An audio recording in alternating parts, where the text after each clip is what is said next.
30 കൊല്ലവും 3 മാസവും 28 ദിവസവും പോലീസിൽ ജോലി ചെയ്ത് വിരമിച്ച ഒരു വ്യക്തിയാണ് ഞാൻ. എന്നാൽ എന്നെ അലട്ടിക്കൊണ്ടിരുന്ന ഒരു പ്രശ്നം, അത് ഒരു വലിയ പ്രശ്നമായിരുന്നു. എന്റെ പാതിയായി എന്റെ ജീവിതത്തിലേക്ക് 1997 ഓഗസ്റ്റ് മാസം 27-ാം തീയതി കടന്നു വന്ന എന്റെ ഭാര്യയ്ക്ക് അതികഠിനമായ അസുഖമുണ്ടായിരുന്നു. ഞാൻ പോലീസിന്റെ ഉദ്യോഗം എന്ന് പറഞ്ഞാൽ എല്ലാവർക്കും അറിയാം, നമുക്ക് വീട്ടിലിരിക്കാൻ സാധിക്കില്ല, അധിക സമയം പുറത്തായിരിക്കും. ജനസേവനം എന്നുള്ള രീതിയിൽ കാണുകയാണെങ്കിൽ അത് വലിയൊരു കാര്യമാണ്. അതുപോലെ തന്നെ നമുക്ക് ഉപജീവന മാർഗവുമാണ്. ജീവിതത്തിൽ നല്ല രീതിയിൽ പ്രവർത്തിക്കാൻ കഴിയുന്ന ഒരു ജോലിയുമാണ്. അതുകൊണ്ട് തന്നെ വീട്ടിൽ അധിക സമയം ഉണ്ടാവാറില്ലായിരുന്നു. എങ്കിലും ഞാൻ പല പ്രാവശ്യമായി എൻ്റെ കഴിവിന്റെ ഉപരി എൻ്റെ ഭാര്യയെ ചികിത്സിക്കാൻ ശ്രമിച്ചിരുന്നു. അതിന്റെ ഫലമായി ഞാൻ ഇതിലേക്ക് വരാനുണ്ടായ കാര്യമാണ് പറയുന്നത്. ഈ ബിസിനസ്സിലേക്ക് വരാനുണ്ടായ പ്രധാന കാരണമാണ് പറഞ്ഞുകൊണ്ടുവരുന്നത്. അങ്ങനെ ഭാര്യയെ നമ്മുടെ അലോപ്പതിയിലെ പ്രഗത്ഭരായ ഡോക്ടർമാരെ, ഗൈനക്കോളജിസ്റ്റുമാരെ കാണിച്ച് ചികിത്സിച്ചുകൊണ്ടിരുന്ന കാലഘട്ടമായിരുന്നു. ആദ്യമായി ഡോക്ടർ ചികിത്സിച്ചു കഴിഞ്ഞ് പറഞ്ഞു വൈഫിന് DNC ചെയ്യണം. ആ സമയത്ത് നമുക്കൊന്നും അറിയില്ല. DNC എങ്കിൽ DNC ചെയ്യാം. അങ്ങനെ DNC ചെയ്യുന്നതിന് വേണ്ടി ആശുപത്രിയിൽ അഡ്മിറ്റ് ആക്കി. ഒരുപാട് പൈസ ചെലവായി. പൈസ ചെലവായതല്ല പ്രശ്നം, എന്നാൽ അതിൽ നിന്ന് സുഖം ലഭിക്കണമല്ലോ. അതിനു വേണ്ടി പോയി നല്ല പ്രഗത്ഭമതിയായ ഡോക്ടർ വേണ്ട രീതിയിലൊക്കെ ചികിത്സിച്ചു. അനന്തരം DNC ചെയ്തു. ഏകദേശം ഒരു 3-4 മാസം നല്ല രീതിയിലുള്ള ഒരു ജീവിതം. അസുഖം എന്താണെന്ന് ചോദിച്ചാൽ ഫൈബ്രോയിഡ് ആണ്. ഫൈബ്രോയിഡ് എന്ന് പറഞ്ഞാൽ വലിയ മുഴകളോ കാര്യമൊന്നുമല്ല. ഗർഭാശയത്തിൽ ഒരു ലെയർ ഉണ്ടാവുക, അതിൽ ചെറിയ ചെറിയ കുമിളകൾ മാതിരി ഉണ്ടാവുക, അസാധ്യമായ ഭയങ്കരമായ ബ്ലീഡിങ് എന്ന് പറഞ്ഞാൽ നിൽക്കാത്ത ബ്ലീഡിങ്, ശരീരത്തിൽ തീരെ ബ്ലഡ് ഇല്ലാത്ത അവസ്ഥ, വളരെ കുറഞ്ഞ ബ്ലഡ്, അങ്ങനത്തെ അവസ്ഥയായിരുന്നു. അങ്ങനെ വീണ്ടും വീണ്ടും ചികിത്സിച്ചു. അടുത്ത പ്രാവശ്യം ഇതേപോലെ തന്നെ മറ്റൊരു ഡോക്ടറിനെ കാണിച്ചു. അതും ഒരു ഗൈനക്കോളജിസ്റ്റ്, മെഡിക്കൽ കോളേജിൽ, അതായത് മഞ്ചേരി മെഡിക്കൽ കോളേജിൽ ഒരു ഗൈനക്കോളജിസ്റ്റിനെ അവർ ചികിത്സിച്ചു. ഇതുപോലെ തന്നെ വീണ്ടും ഒരു DNC ചെയ്യുകയാണ്. അവർ ശുപാർശ ചെയ്ത് DNC ചെയ്യാനാണ്. രണ്ടാമത് DNC ചെയ്തു. അത് കഴിഞ്ഞു വീണ്ടും ഇതുപോലെ ഒരു 3-4 മാസം നല്ല സുഖമായി ജീവിക്കും വീണ്ടും തുടങ്ങി. പിന്നീട് മലപ്പുറം ഹോസ്പിറ്റലിലെ ഒരു ഗൈനക്കോളജിസ്റ്റിനെ കാണിച്ചു. മൂന്നാമതും DNC ചെയ്തു. പക്ഷെ അതിന്റെ അനന്തരഫലമായി കുറെ ഫോളോ അപ്പ് ഒക്കെ ചെയ്തു. ഒരു 6 മാസം മരുന്ന് കഴിച്ചു. 6 മാസം മരുന്ന് കഴിച്ച സമയത്ത് അത്രയും സമയം സുഖമായി ജീവിച്ചു. വീണ്ടും ഇത് ആവർത്തിച്ചു. എന്നാൽ എന്റെ വീട്ടുമുറ്റത്തേക്ക് ഒരു സുപ്രഭാതത്തിൽ കടന്നു വന്ന മാലാഖ പോലെയുള്ള ഒരു വീട്ടമ്മ, അത് ഞാൻ ശ്രദ്ധിച്ചില്ല, ഞങ്ങൾ ആരും ശ്രദ്ധിച്ചില്ല. കാരണം അവര് വന്നിട്ട് പല പ്രാവശ്യം ഞങ്ങളോട് പറഞ്ഞു, 3ാമത്തെ DNC നിങ്ങൾ ചെയ്യാൻ പോകേണ്ടതില്ല. കാരണം എൻ്റെ കയ്യിൽ പ്രോഡക്റ്റുകളുണ്ട്, ഞാനിപ്പോ ഒരു ബിസിനസ് ചെയ്യുന്നുണ്ട്. MI life style marketing global private limited എന്ന കമ്പനിയിൽ ജോലി ചെയ്യുകയാണ് ഞാൻ. അതുകൊണ്ട് ഞാൻ അതിന്റെ പ്രോഡക്റ്റ് ഉപയോഗിച്ചിട്ട് എനിക്ക് നല്ല മാറ്റം വന്നിട്ടുണ്ട്, അതൊന്ന് കഴിച്ചു നോക്കൂ എന്ന് പല പ്രാവശ്യം നല്ല രീതിയിലും അല്പം യാചനാ സ്വരത്തിലും പിന്നീട് കുറച്ച് ദേഷ്യത്തിലും പറഞ്ഞു. എന്നാൽ ഒരു പോലീസ് ഉദ്യോഗസ്ഥനായ എൻ്റെ മനസ്സിൽ ഒരുപാട് ഫ്രോഡ് കമ്പനികൾ വന്ന് ഇവിടെയുള്ള ആളുകളെ പറ്റിച്ച കഥകൾ അത് എൻ്റെ മനസ്സിൽ ആഴത്തിൽ ഇറങ്ങിക്കിടക്കുകയായിരുന്നു. ഞാൻ എന്ത് ചെയ്യും? ഞാൻ ഒരു ഭാഗത്ത് ഒരു പോലീസ് ഉദ്യോഗസ്ഥൻ, മറുഭാഗത്ത് ഇവിടെയുള്ള എല്ലാ കാര്യങ്ങളും അറിവുകളും അറിയുന്ന ഒരു സാധാരണ മനുഷ്യൻ. എല്ലാവരും ആശ്രയിക്കുന്നത് അലോപ്പതി ഡോക്ടർമാരെ. ഹോസ്പിറ്റലുകൾ ധാരാളമുണ്ട്, ഡോക്ടർമാർ ധാരാളമുണ്ട്, MBBS കഴിഞ്ഞ് MD എടുത്തവരൊക്കെ. ഞാനും അതിനെ വല്ലാതെ ആശ്രയിച്ചു, മാത്രമല്ല വിശ്വസിച്ചു. അതുകൊണ്ട് ഞാൻ അവരോട് അങ്ങോട്ട് ഉപദേശിച്ച് പറഞ്ഞയച്ചു. ഞാൻ അവരെ താത്ത എന്നാണ് വിളിക്കുക. അവരുടെ പേര് കർണീസ എന്നാണ്, കർണീസ മാഡം. അവരാണ് സത്യത്തിൽ ഒരു ലീഡർ എന്നതിലുപരി ഞങ്ങളെ കുടുംബത്തിൽ ഏറ്റവും കൂടുതൽ സ്നേഹമുള്ള ഒരു വ്യക്തിയാണ് അവർ. കാരണം എന്റെ ഭാര്യയെ ജീവിതത്തിലേക്ക് തിരിച്ചു കൊണ്ടുവരാൻ കാരണക്കാരിയായത് ആ ഖൈറുന്നിസ മാഡമാണ്. അങ്ങനെ ഇരിക്കെ എന്ത് തന്നെ ആയാലും ഇത് ചെയ്യില്ല എന്ന് ഉള്ള ഘട്ടം വന്നപ്പോ അവര് ഞങ്ങളിൽ നിന്നും തൽക്കാലം അതൊന്നും പറയണ്ട എന്നുള്ള രീതിയിൽ തിരിച്ചു പോയെങ്കിലും മൂന്നാമത്തെ പ്രാവശ്യവും പരാജയപ്പെട്ടപ്പോൾ ഞാനും എൻ്റെ ഭാര്യയും ഒരു തീരുമാനമെടുത്തു. ഏതായാലും താത്ത പറഞ്ഞ കാര്യം ഒന്ന് ചെയ്തു നോക്കാം. സത്യത്തിൽ താത്ത ഒരു വീട്ടമ്മയാണെങ്കിലും ഇത്തരം കാര്യങ്ങൾ അവർക്ക് അനുഭവമുള്ളതാണല്ലോ എന്ന് വെച്ച് അങ്ങനെ 2 പ്രോഡക്റ്റുകൾ, അതായത് MI ലൈഫ് സ്റ്റൈലിന്റെ മാസ്റ്റർ ബ്രാൻഡായ എലമെന്റ്സ് എന്ന ബ്രാൻഡിന്റെ 2 പ്രോഡക്റ്റുകൾ. ആദ്യം ഞാൻ പറഞ്ഞു, ഒരുപാട് മരുന്നുകൾ, ഒരുപാട് ചികിത്സകൾ, എന്നിട്ടും ഭേദമാവാത്ത എൻ്റെ ഭാര്യയുടെ അസുഖം. വുമൺ കമ്പാനിയൻ ഫീലിംഗ് എന്ന് പറയുന്ന വെറും വുമൺ കമ്പാനിയൻ ഫീലിംഗ്, ഞാൻ ഒന്നുകൂടെ ശ്രദ്ധിക്കാൻ വേണ്ടി പറയുകയാണ്. ഈ 2 പ്രോഡക്റ്റുകൾ കഴിച്ചതിന്റെ അടിസ്ഥാനത്തിൽ മെല്ലെ മെല്ലെ ബ്ലീഡിങ് നിൽക്കാനും ആരോഗ്യം തിരിച്ചു വരാനും തുടങ്ങി. കാരണം എൻ്റെ ഭാര്യയ്ക്ക് നടക്കാൻ പോലും കഴിയാത്ത ഒരവസ്ഥയിലായിരുന്നു. അവരുടെ ഒരു കാല് വലിച്ചു നടക്കുന്ന രീതിയിലായിരുന്നു. അത്രയും അവശ്യ നിലയിലായിരുന്നു. അതിൽ നിന്നും എൻ്റെ ഭാര്യ എനിക്ക് തിരിച്ചു തന്ന കമ്പനിയാണ് MI life style marketing global private limited എന്ന കമ്പനി. അങ്ങനെയുള്ള ഒരു കമ്പനിയിലാണ് ഞാൻ ഇന്ന് ജോലി ചെയ്യുന്നത് എന്നുള്ളതിൽ എനിക്ക് നല്ല അഭിമാനം തോന്നുകയാണ്. ഏതായാലും എൻ്റെ ഭാര്യ ഇപ്പൊ ഓക്കെയാണ്. എൻ്റെ ഭാര്യ ഇന്ന് ഡാൻസ് കളിക്കാൻ പറഞ്ഞ ഡാൻസ് പോലും കളിക്കുന്ന ഒരവസ്ഥയിലേക്ക് വന്നു. അതിനു മുമ്പ് എൻ്റെ ഭാര്യ ഞങ്ങളുടെ തന്നെ കുടുംബക്ഷേത്രത്തിലേക്ക് നോക്കി എൻ്റെ വീടിന്റെ ടെറസിന്റെ മുകളിൽ പോയി നിന്ന് പറഞ്ഞിരുന്ന കാര്യം ഈ അടുത്ത കാലത്താണ്. അതും തന്നെ കൊണ്ടോട്ടി സുന്നി മഹലിൽ വെച്ചുള്ള ഒരു GTSലാണ് അവർ അത് പറഞ്ഞത്. അതായത് അമ്പലത്തിലേക്ക് നോക്കി യാചിക്കുകയായിരുന്നത്രേ, ഇത്രയും കാലം എൻ്റെ അസുഖം ഭേദമായില്ലല്ലോ, ഇനിയും എൻ്റെ ചെറുപ്പക്കാരനായ ഭർത്താവിനെയും എൻ്റെ പ്രിയ കുഞ്ഞുങ്ങളെയും അവരെ ഒരു ബുദ്ധിമുട്ടാക്കുന്നതിന് വേണ്ടി എന്നെ ഇവിടെ ഭൂമിയിൽ വെച്ചേക്കണ്ട, ഇടണ്ട, എന്നെ അങ്ങോട്ട് കൊണ്ടുപോയിക്കോളൂ, തിരിച്ചു കൊണ്ടുപോയിക്കോളൂ എന്നായിരുന്നത്രേ എൻ്റെ ഭാര്യ പ്രാർത്ഥിച്ചിരുന്നത്. ആ ഒരു സിറ്റുവേഷൻ കേട്ട സമയത്ത് സത്യത്തിൽ എനിക്ക് വളരെയേറെ വിഷമം തോന്നി. ഓക്കെ, അങ്ങനെയുള്ള ഒരു പ്രശ്നത്തിൽ നിന്നും എൻ്റെ ജീവിതത്തിലേക്ക് ഒരു കൈവിളക്കായി കയറി വന്ന ഖൈറുന്നിസ മേഡവും അതുപോലെ തന്നെ MI ലൈഫ് എന്ന ഈ കമ്പനിയും ഞങ്ങൾ നെഞ്ചോട് ചേർക്കുന്നു. ഓക്കെ, ഏതായാലും പല കാര്യങ്ങളും പറയാനുണ്ടെങ്കിലും ഈ എൻ്റെ പഴയ ജോലിയുടെ ചില കാര്യങ്ങൾ ഞാൻ നിങ്ങളുടെ മുന്നിൽ പറയാൻ ആഗ്രഹിക്കുകയാണ്. അതായത് പോലീസിലെ ജോലി എന്ന് പറഞ്ഞാൽ ഒരു നല്ല ജോലിയാണ്. അതായത് നിയമനിർമ്മാണം ചെയ്തു കഴിഞ്ഞ സർക്കാരിന്റെ നിയമങ്ങൾ അത് വേണ്ട രീതിയിൽ ഇംപ്ലിമെന്റ് ചെയ്യാൻ വേണ്ടി അല്ലെങ്കിൽ നിയമം നടപ്പിലാക്കാൻ വേണ്ടി അശ്രാന്തം പരിശ്രമിക്കുന്ന വിഭാഗമാണ് പോലീസ്. പോലീസ് ഇല്ലെങ്കിൽ ഒരാളും രാത്രിയിൽ കിടന്നുറങ്ങില്ല എന്നുള്ള യാഥാർത്ഥ്യം അത് ഞാൻ പോലീസിൽ ചെന്നതിന് ശേഷമാണ് എനിക്ക് മനസ്സിലായത്. രാവും പകലും ഇല്ലാതെ പോലീസിന്റെ ജോലികൾ ചെയ്യുന്നത് കൊണ്ട് തന്നെയാണ് ഇവിടെയുള്ള പണക്കാരും പാവങ്ങളുമായ എല്ലാവരും രാത്രിയിൽ പ്രശ്നങ്ങളില്ലാതെ യാതൊരു രീതിയിലും ഭയപ്പാടുമില്ലാതെ കിടന്നുറങ്ങുന്നത്. അതൊരു നല്ല ജോലി തന്നെയാണ്. ഞാൻ അതിൽ വളരെ അഭിമാനമുള്ളവനുമാണ്.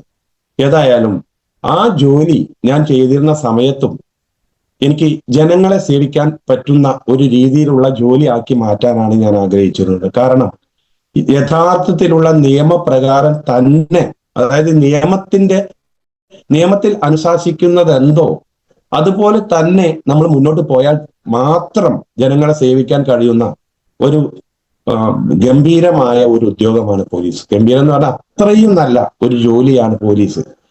പോലീസിന്റെ അക്ഷരങ്ങൾ പറയുന്നത് പോലെ തന്നെ politeness, obedience, loyalty, intelligence, courtesy or courage, efficiency, ആ അക്ഷരങ്ങൾ മാത്രം, അതിലുള്ള അർത്ഥങ്ങൾ മാത്രം മനസ്സിൽ കരുതിയാൽ തന്നെ നല്ല രീതിയിൽ പോലീസിൽ ജോലി ചെയ്യാൻ സാധിക്കും. ഞാൻ എൻ്റെ പോലീസിൽ ചെയ്തിരുന്ന ജോലി അതുപോലെ തന്നെ ജനങ്ങൾക്ക് സേവനമാവുന്ന രീതിയിൽ തന്നെയാണ് ചെയ്തിരുന്നത്. ഞാനിപ്പോൾ ഇത് പറഞ്ഞു കൊണ്ടുവരാൻ കാരണം ലൈഫ് സ്റ്റൈൽ എന്ന് പറയുന്ന ഈ കമ്പനിയിലും എനിക്ക് അതേപോലുള്ള ഒരു കാര്യങ്ങളാണ് ചെയ്യാൻ സാധിക്കുന്നത്. കാരണം അത് ഇതുപോലെ തന്നെ അസുഖമുള്ള ഒരുപാട് ആൾക്കാരെ എനിക്ക് നമ്മുടെ ഈ പ്രോഡക്റ്റുകൾ കൊടുത്ത് ആ അസുഖത്തിൽ നിന്നും മുക്തി നേടുന്നതിന് വേണ്ടി സഹായിക്കുന്നതിനും അതുപോലെ തന്നെ അസുഖം വരാതിരിക്കുന്നതിനും നമ്മുടെ പ്രോഡക്റ്റുകൾ കൊടുക്കുന്നതിന് സാധിക്കുന്നുണ്ട്. അത് തന്നെ ഞാൻ ഒരു വലിയ കാര്യമായിട്ടാണ് കാണുന്നത്. മാത്രമല്ല ഇതിലുള്ള ഓരോരുത്തർക്കും, അതായത് എൻ്റെ കൂടെ വന്ന ഓരോരുത്തരോടും നല്ല രീതിയിൽ സംസാരിക്കുന്ന സമയത്ത് നല്ല സന്തോഷം, നല്ലപോലെ സന്തോഷം ഉണ്ടാവുന്ന സിറ്റുവേഷൻസ് ഉണ്ടാക്കാൻ സാധിക്കുന്നു. പിന്നെ അതുപോലെ തന്നെ അവർക്കൊക്കെ വരുമാനങ്ങൾ കിട്ടുന്ന സമയത്ത് അവരുടെയൊക്കെ ജീവിതം മെച്ചപ്പെടുത്താൻ സാധിക്കുന്നു.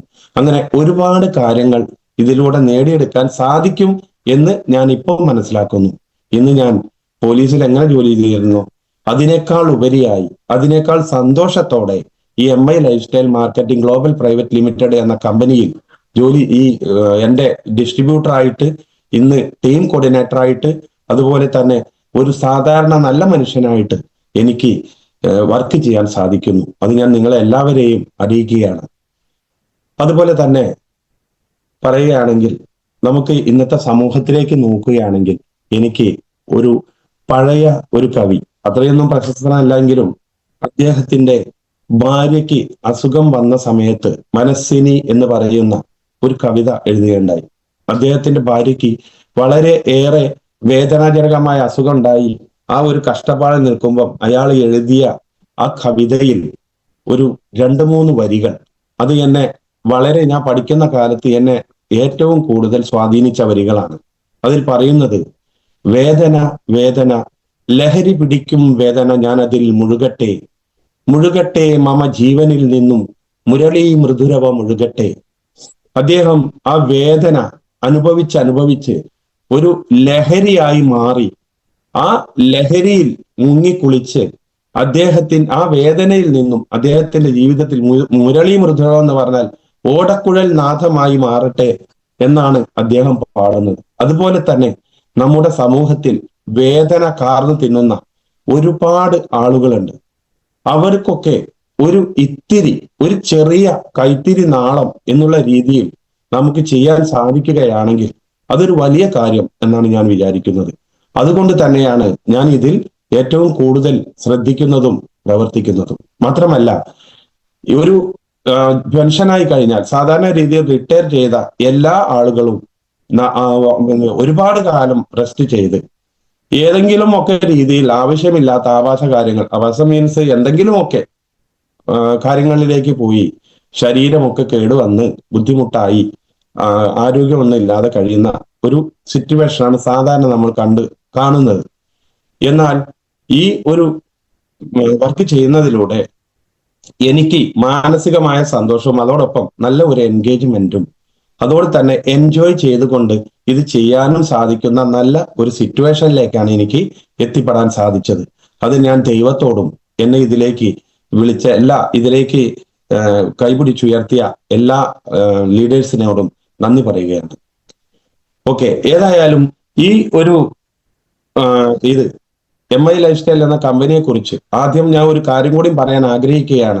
എന്താണെന്ന് വെച്ചാൽ, ആദ്യ കാലഘട്ടത്തിൽ ഇത് എൻ്റെ വൈഫിന്റെ അസുഖം, അതിനു വേണ്ടി പ്രോഡക്റ്റ് വാങ്ങുന്നതിന് മുമ്പ് തന്നെ നമ്മുടെ കരുണിസ മാഡം ഇതിൽ ചേരുന്ന കാര്യം പല പ്രാവശ്യം ഐഡിയ അടിച്ച് ചേരുന്ന കാര്യം എന്നോട് പറഞ്ഞിരുന്നു. അന്നൊക്കെ എന്നെ ഈഗോയാണ് അതിൽ നിന്നും പിന്തിരിപ്പിച്ചത്. ഈഗോ മീൻസ് ഞാൻ ഒരു പോലീസിൽ നിന്നും റിട്ടയർ ചെയ്ത ഒരു സബ് ഇൻസ്പെക്ടർ അല്ലേ എന്നുള്ള ഒരു ചിന്ത.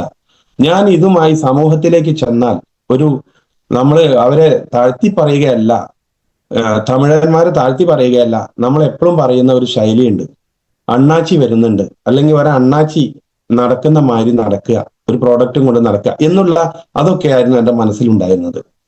അതുകൊണ്ട് തന്നെ ഞാൻ അവരോട് പലപ്പോഴും ഞാൻ ചേരാം എന്ന് പറഞ്ഞ് ഒഴിവാക്കുകയായിരുന്നു.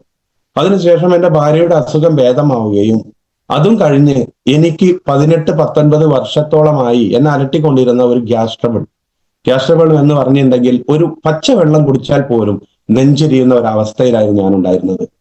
ഈ ഓരോ കാര്യങ്ങളും ചെയ്യുമ്പോൾ തന്നെ വളരെയേറെ കഠിനമായി കഷ്ടപ്പെട്ടുകൊണ്ടായിരുന്നു ഞാൻ ഭക്ഷണം കഴിച്ചിരുന്നതും അതുപോലെ തന്നെ എല്ലാ കാര്യങ്ങളിലും വ്യാപൃതരായിരുന്നത്. അങ്ങനത്തെ ഒരു സമയത്ത് ഇതിന്റെ ലിവകൈൻ എന്ന് പറയുന്ന ഒരു പ്രോഡക്റ്റ് കഴിച്ചിട്ട് ഞാൻ 3 മാസം കഴിച്ചു. 3 മാസം ആ പ്രോഡക്റ്റ് കഴിച്ച് എനിക്ക് നല്ല റിസൾട്ട് ലഭിച്ചതിന്റെ ആ ഒരു സന്തോഷം കൂടി വന്ന സമയത്ത് അവരെന്നോട് പറഞ്ഞ സമയം ഞാൻ പിന്നെ ഇതിൽ ഐഡി അടിച്ച് ചേരുകയായിരുന്നു. പിന്നീട് എന്റെ മറ്റു കാര്യങ്ങൾ, ദുരഭിമാനങ്ങളെല്ലാം ഞാൻ ദൂരേക്ക് വലിച്ചെറിയുകയാണ് ചെയ്തത്. അതുപോലെ തന്നെ ഈഗോ ഞാൻ എവിടെയോ കളഞ്ഞു. എന്തിനാണ് ഈഗോ? ഒരു മനുഷ്യനെ സഹായിക്കാൻ പറ്റുമെങ്കിൽ അതിനി ജഡ്ജി ആണെങ്കിലും അതല്ല പ്രൈം മിനിസ്റ്റർ ആണെങ്കിലും അതാണ് ഏറ്റവും വലിയ കാര്യം എന്നുള്ള തിരിച്ചറിവ് എനിക്കുണ്ടായി. അതുപോലെ ഈ ഒരു ബിസിനസ്സിലൂടെ എനിക്ക് നേടാൻ സാധിക്കും എന്നുള്ള തിരിച്ചറിവ് ഉണ്ടായി. അതിന്റെ അനന്തര ഫലമാണ് ഞാൻ ഇതിൽ ചേരാൻ കാരണം. എങ്കിലും ഞാൻ ഒരു ക്ലോസ് വെച്ചിട്ടാണ് ഇതിൽ ചേർന്നത്. അതായത് ഞാൻ കരുണ്യസ മാഡത്തോട് ചോദിച്ച ചോദ്യം ഞാൻ ഇങ്ങനെയാണ് ചോദിച്ചത്: ഞാൻ ഇതിൽ ചേർന്ന് കഴിഞ്ഞാൽ, അല്ലെങ്കിൽ ഞാൻ ഇതിൽ ഐഡി അടിച്ച് ഇതിൽ ബിസിനസ് ചെയ്ത് കഴിഞ്ഞാൽ താത്താക്ക്, ഞാൻ താത്ത എന്നാ വിളിക്കാം, സോറി, കരുണ്യസ മാഡത്തിന് ഏതെങ്കിലും രീതിയിലുള്ള ഗുണമുണ്ടോ എന്ന് ചോദിച്ചു. അപ്പൊ അവരെന്നോട് പറഞ്ഞു ഗുണമുണ്ട്. ആ ഗുണമുണ്ട് എന്ന് പറഞ്ഞപ്പോ എങ്കിൽ ഞാൻ ചേരാം, പക്ഷെ ഞാൻ സാധനങ്ങൾ കൊണ്ട് വിൽക്കാനൊന്നും വരില്ല, ഞാൻ പൈസ ചെലവാക്കാം, സാധനങ്ങൾ നിങ്ങൾ തന്നെ വിൽക്കണം എന്ന് പറഞ്ഞു. അപ്പൊ അവരാദ്യം ആയിക്കോട്ടെ എന്ന് പറഞ്ഞു. എന്നാൽ ക്രാന്തദർശിയായ എന്റെ ലീഡർക്ക് അറിയാമായിരുന്നു ഇതിൽ ചേർന്ന് കഴിഞ്ഞാൽ ഓട്ടോമാറ്റിക്കലായിട്ട് ഞാൻ അതിലേക്ക് മുഴുകുമെന്നും അതുപോലെ തന്നെ ഇത് അവർക്കല്ല എനിക്ക് ഗുണമുള്ള കാര്യമാണ് എന്നും അവർക്ക് അറിയാമായിരിക്കാം. ഏതായാലും എന്നോട് അങ്ങനെ പറഞ്ഞു. എന്തായാലും ഞാൻ ഇതിൽ ചേരുന്നതിന് മുൻപ് ആദ്യം ചെയ്തത് കമ്പനിയെ കുറിച്ചും കമ്പനിയുടെ പ്രോഡക്റ്റുകളെ കുറിച്ചും കമ്പനിയിലുള്ള ലീഡേഴ്സിനെ കുറിച്ചും അതുപോലെ GTS, അതുപോലെ FSS അതുപോലുള്ള മീറ്റിങ്ങുകളെ കുറിച്ചും മനസ്സിലാക്കുകയായിരുന്നു. ആദ്യം ഞാൻ നെറ്റിൽ അടിച്ചു നോക്കി MI ലൈഫ് സ്റ്റൈലിനെ കുറിച്ച് പഠിച്ചു. ഞാൻ പഠിച്ചത് എത്രത്തോളമാണെന്ന് എനിക്കറിയില്ല. അത് എന്ന് വെച്ചാൽ ഇത് മാത്രം പഠിച്ച് ജീവിച്ചു എന്നല്ല. പല സമയങ്ങളിലും അത് നോക്കി. ഇറങ്ങാനുള്ളത് ഫീൽഡിലേക്കാണ്. ഗോതയിലേക്ക് ഇറങ്ങുമ്പം ജയിക്കുമോ തോൽക്കുമോ എന്ന് നോക്കണം. ഗോതയിൽ ഇറങ്ങി മാനം കെട്ടിട്ട് കാര്യമില്ലല്ലോ. പോലീസ് സബ് ഇൻസ്പെക്ടർ വെറും ഒരു കയ്യാമം വെച്ച്, അതായത് റിട്ടയർഡ് പോലീസ് ഓഫീസർ കയ്യാമം വെച്ച് ജയിലിലേക്ക് പോകുന്ന ഒരവസ്ഥ എനിക്ക് മാത്രമല്ല എന്റെ കുടുംബക്കാർക്കും നാട്ടുകാർക്കും ഒക്കെ ഒരു ദുരവസ്ഥയായിരിക്കും എന്ന് എനിക്കറിയാമായിരുന്നു. അതുകൊണ്ട് തന്നെ കമ്പനിയെ കുറിച്ച് പഠിച്ചു, അതിനുശേഷം പ്രോഡക്റ്റുകളെ കുറിച്ച് പഠിച്ചു. ഇത്രയൊക്കെ അനുഭവം ഉണ്ടായിട്ടും ആ സമയം ഞാൻ ചെയ്യുന്നത് നന്ദികേടാണ് എന്ന് എനിക്ക് പലപ്പോഴും തോന്നിയിരുന്നെങ്കിലും നല്ല റിസൾട്ടുകൾ ഉണ്ടായിട്ടും ഞാൻ ചെയ്തത് ഇങ്ങനെയാണ്. അതുകൊണ്ട് പ്രിയപ്പെട്ടവരെ, നിങ്ങൾ ഇതിൽ പുതിയ ആളുകൾ ഉണ്ടായിരിക്കും, പഴയ ആളുകൾക്ക് എല്ലാം അറിയാം, എങ്കിലും ഞാൻ പറയാണ്, ഇത് എൻ്റെ ഒരു സന്ദേശം പോലെ കരുതുക. അതായത് ആദ്യം നിങ്ങൾ ഈ കമ്പനിയെ കുറിച്ച് പഠിക്കണം, പിന്നീട് നിങ്ങൾ ഈ പ്രോഡക്റ്റുകളെ കുറിച്ച് പഠിക്കണം, അതിനുശേഷം നമ്മുടെ ലീഡേഴ്സിന്റെ ജീവിതത്തിലേക്ക് ഒന്ന് എത്തി നോക്കണം. ഈ ജീവിതത്തിലേക്ക് എത്തി നോക്കുക എന്ന് പറഞ്ഞാൽ അവരുടെ ജീവിതം വഷളാക്കാനല്ല ഞാൻ ഉദ്ദേശിക്കുന്നത്. അവരുടെ മോശപ്പെട്ട കാര്യങ്ങളുണ്ടോ എന്ന് ചികയാനല്ല. അവർ എങ്ങനെ വിജയിച്ചു, അവരുടെ വിജയത്തിന് ഉണ്ടായ യഥാർത്ഥ കാര്യങ്ങൾ എന്താണ്, അല്ലെങ്കിൽ പ്രവർത്തികൾ എന്താണ്, അവർ ഏത് രീതിയിലാണ് മുന്നോട്ട് പോയിക്കൊണ്ടിരിക്കുന്നത് എന്ന് വെച്ചാൽ ഒരു ഡ്യൂപ്ലിക്കേഷൻ, ഒരു അനുകരണം ഒരു നല്ല കലയാണ്. നമ്മൾ എപ്പോഴും ചിന്തിക്കാറുണ്ട്, എനിക്ക് ഒന്നും അറിയില്ല, ഞാൻ ഒന്നും അറിയാത്തവനാണ്. അങ്ങനെ ഒരു ചിന്തയുള്ള ഒരാൾക്ക് ഒരിക്കലും ഇതിലോ അല്ലെങ്കിൽ ജീവിതത്തിലോ വിജയിക്കാൻ സാധിക്കില്ല. ഇവിടെ നമ്മൾ കരുതേണ്ട ഒരൊറ്റ കാര്യം, എനിക്ക് അറിവുണ്ട്, എനിക്ക് കഴിവുണ്ട്, അതുപോലെ എൻ്റെ കൂടെ ജീവിക്കുന്ന എല്ലാവർക്കും ഉണ്ട് എന്ന് നമ്മൾ കരുതണം. അതായത് I am okay, you are okay, അതാണ് ഏറ്റവും ബെസ്റ്റ് പോളിസി. എനിക്ക് ഒന്നും അറിയില്ല, അവന് എല്ലാം അറിയാം. അങ്ങനെ വന്നു കഴിഞ്ഞാൽ നമുക്ക് ഇൻഫീരിയോറിറ്റി കോംപ്ലക്സ് ആണ് ഉണ്ടാവുക. അതായത് ഞാൻ ഒന്നിനും പറ്റില്ല എന്ന് പറഞ്ഞൊരു മൂലക്കൽ ഇരുന്നാൽ കാലാകാലം നമ്മൾ മൂലക്കൽ ഇരിക്കുക തന്നെ ചെയ്യും. എന്നാൽ എനിക്ക് എല്ലാം അറിയാം, മറ്റുള്ളവരെ പോലെ ഒക്കെ എനിക്കും അറിയാം എന്നുള്ള രീതിയിൽ നമ്മൾ പ്രവർത്തിക്കുകയാണെങ്കിൽ നമ്മൾ തീർച്ചയായിട്ടും ഉന്നതിയിൽ എത്തുക തന്നെ ചെയ്യും. നമുക്ക് വേണ്ട കാര്യങ്ങൾ നമുക്ക് ചെയ്തെടുക്കാൻ സാധിക്കും. അതുപോലെ തന്നെ I am okay, you are not okay പാടില്ല, you are okay, I am not okay, ഇത് രണ്ടും പാടില്ല. I am okay you are not okay എന്ന് പറഞ്ഞാൽ നമുക്ക് അഹങ്കാരമായി. മാത്രമല്ല നമ്മൾക്ക് സുപ്പീരിയോറിറ്റി കോംപ്ലക്സ് വരികയാണ്. ഞാൻ വലിയ ഒരുത്തനാണ്, അയാൾക്കൊന്നും അറിയില്ല എന്നുള്ളത് ശരിയല്ല. അതിന്റെ പ്രധാന ഉദാഹരണങ്ങൾ തന്നെ നമ്മുടെ മുന്നിൽ ധാരാളം ഉണ്ടല്ലോ.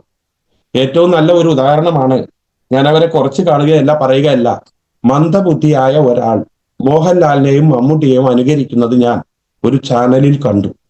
എന്ന് വെച്ചാൽ അയാൾ നടക്കുവാൻ പോലും ബുദ്ധിമുട്ടുള്ള അയാൾ വളരെ ഡീസന്റ് ആയി ഈ മോഹൻലാലിനെയും മമ്മൂട്ടിയൊക്കെ അനുകരിക്കുന്നു.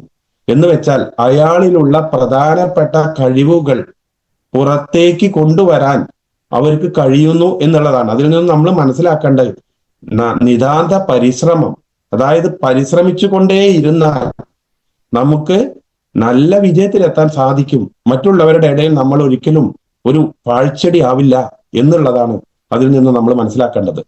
ചില ആളുകൾക്ക് ഒരുപാട് ഗുണങ്ങൾ ഉണ്ടായിരിക്കും, എന്നാൽ കുറെ ദോഷങ്ങളും ഉണ്ടായിരിക്കും. ദൈവം നമ്മളെ സൃഷ്ടിച്ചപ്പോഴൊക്കെ തന്നെ ദൈവം വിചാരിച്ചത് ഏറ്റവും നല്ല, അതായത് മഹത്തരമായ ഒരു സൃഷ്ടി, മറ്റു ജീവജാലങ്ങളിൽ നിന്നും വ്യത്യസ്തമായി മഹത്തരമായ ഒരു സൃഷ്ടി ഉണ്ടാക്കണം എന്നുള്ള രീതിയിൽ തന്നെ ആയിരിക്കണം മനുഷ്യനെ സൃഷ്ടിച്ചത്.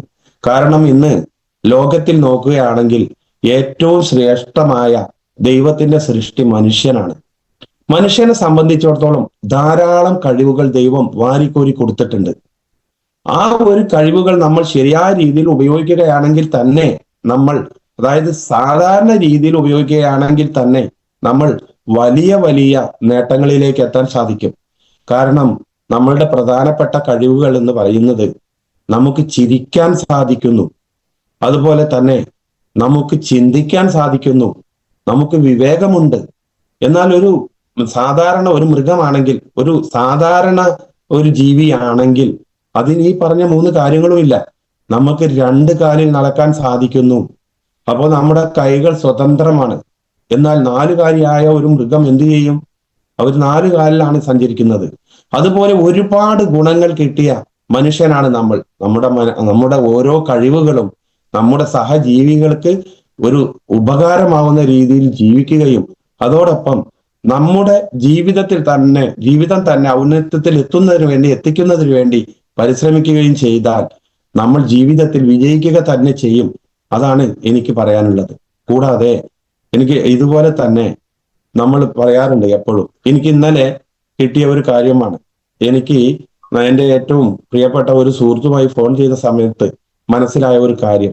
അത് ഒരു വലിയ കാര്യമാണ്. അത് ഞാൻ എൻ്റെ മനസ്സിലേക്ക് അത് ഏറ്റെടുത്ത് വെച്ച് ഇന്ന് നിങ്ങളോട് പറയുകയാണ്.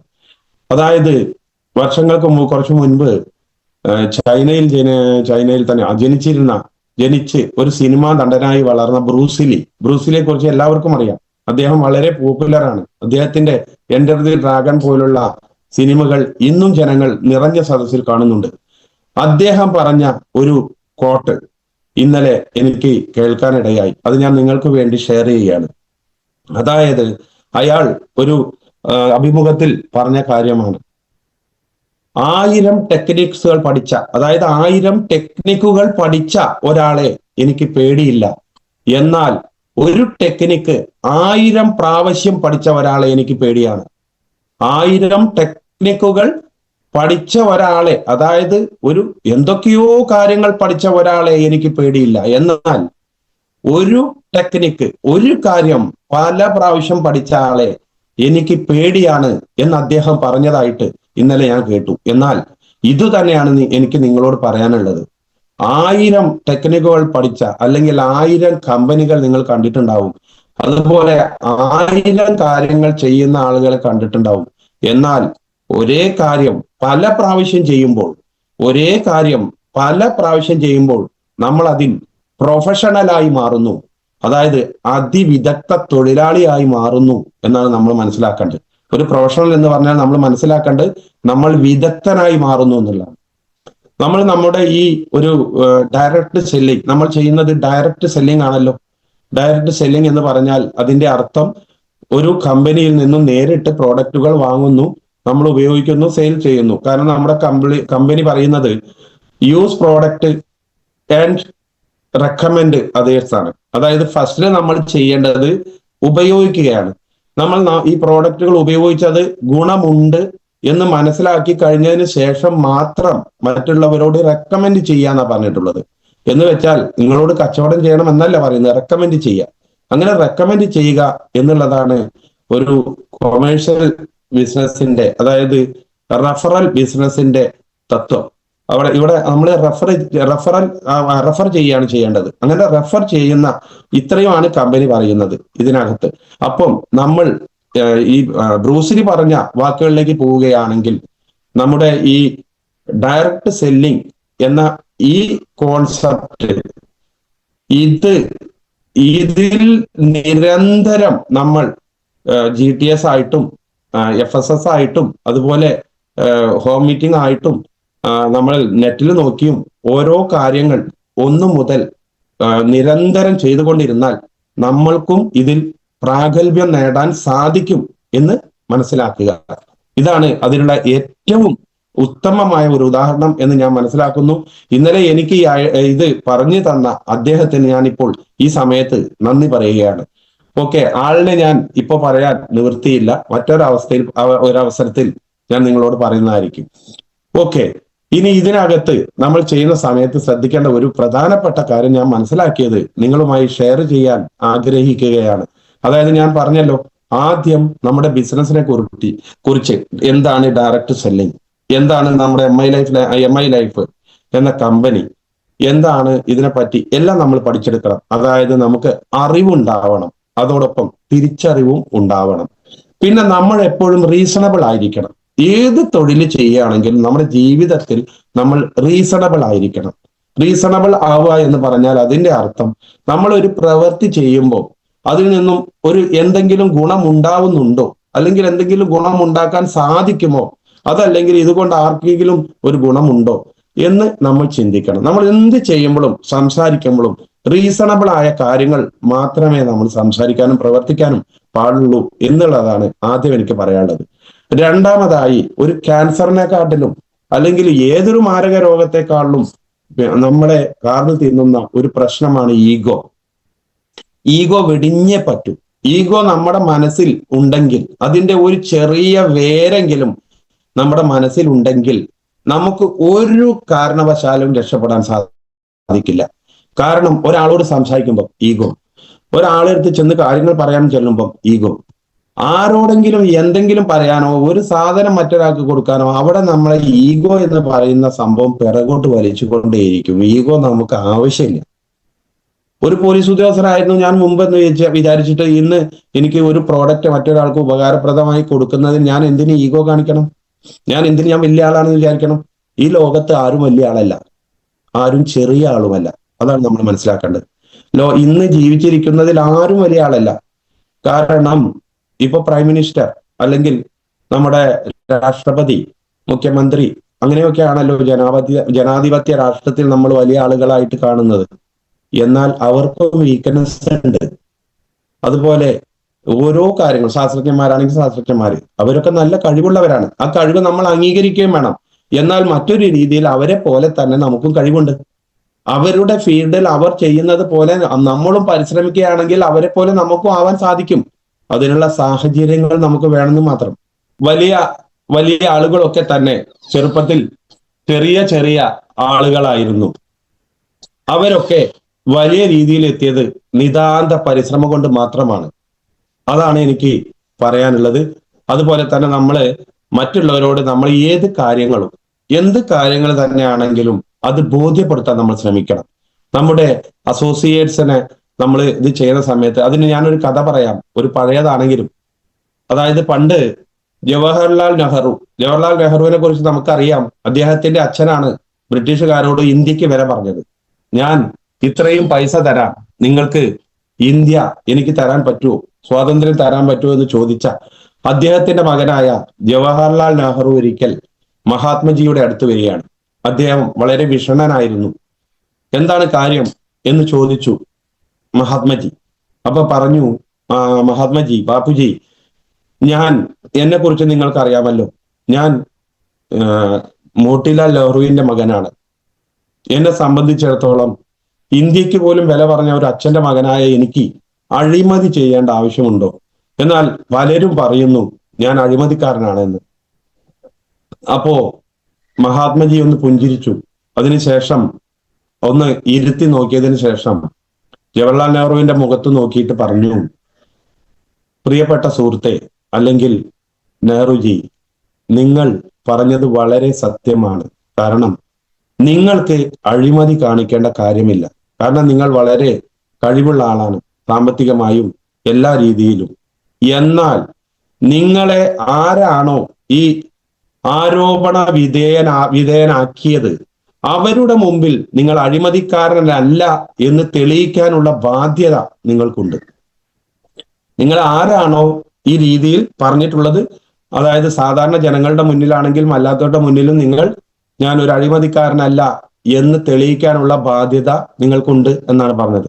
ഇപ്പൊ എന്താണെന്ന് വെച്ചാൽ നമ്മളുടെ മനസ്സിലുണ്ടാകും ഞാൻ മോശക്കാരനല്ല, ഞാൻ ഒരു രീതിയിലും എൻ്റെ അസോസിയേറ്റ്സിനെ വഞ്ചിക്കില്ല. എന്നാൽ അവർക്ക് അറിയില്ല നിങ്ങൾ വഞ്ചിച്ചിട്ടുണ്ടോ ഇല്ലേ എന്നൊന്നും. അതുകൊണ്ട് അവർ തരുന്ന പണത്തിന് ശരിയായ രീതിയിൽ പ്രോഡക്റ്റ് വാങ്ങിക്കാനും അതുപോലെ നല്ല സത്യസന്ധത ഉണ്ടാവാനും ഉണ്ടാക്കാനും ശ്രദ്ധിക്കണം. നമ്മൾ ഇതിൽ സത്യസന്ധർ തന്നെ ആയിരിക്കണം. അഹങ്കാരം വെടിയണം. അഹങ്കാരം വെടിഞ്ഞേ പറ്റൂ. അത് മാത്രമല്ല, നമ്മൾ എപ്പോഴും ചിന്തിക്കേണ്ട ഒരു കാര്യം, എനിക്ക് ഒന്നും അറിയില്ല എന്ന് ഞാൻ നേരത്തെ പറഞ്ഞു, അങ്ങനെ വിചാരിക്കരുത്. എങ്കിൽ പോലും ഈ ബിസിനസിനെ കുറിച്ച് ഞാൻ ഒന്നും പഠിച്ചിട്ടില്ല, എനിക്ക് ഇനിയും പഠിക്കാനുണ്ട് എന്ന് ഉള്ള ഒരു ചിന്ത നമ്മുടെ മനസ്സിൽ എപ്പോഴും വേണം. എങ്കിൽ മാത്രമേ നമുക്ക് സീറോയിൽ നിന്നും ഹീറോയിൽ എത്താൻ സാധിക്കുകയുള്ളൂ. മറ്റത് സീറോയിൽ തന്നെ തുടരും എന്ന് പറയാൻ കാരണം, നമ്മൾ ഒരു കാര്യത്തിൽ നമുക്കൊരു ഉന്നമനം ഉണ്ടാവില്ല. കാരണം ഞാൻ എല്ലാം പഠിച്ചവനാണ്, ഞാൻ പിന്നെ എന്തിനിത് ചെയ്യണം എന്നുള്ള രീതിയിലേക്കാണ് നമ്മൾ വരിക. അതുപോലെ തന്നെ ഇനിയും ഏതായാലും 45 6:45 ഇനിയും ഞാൻ ഒരുപാട് സംസാരിക്കുകയാണെങ്കിൽ അത് ബുദ്ധിമുട്ടാവും എന്ന് ഞാൻ മനസ്സിലാക്കുകയാണ്. ഏതായാലും കുറെ കാര്യങ്ങൾ എനിക്ക് അറിയണ മാതിരിയൊക്കെ നിങ്ങളോട് സംസാരിക്കാൻ സാധിച്ചു എന്ന് ഞാൻ വിചാരിക്കുന്നു.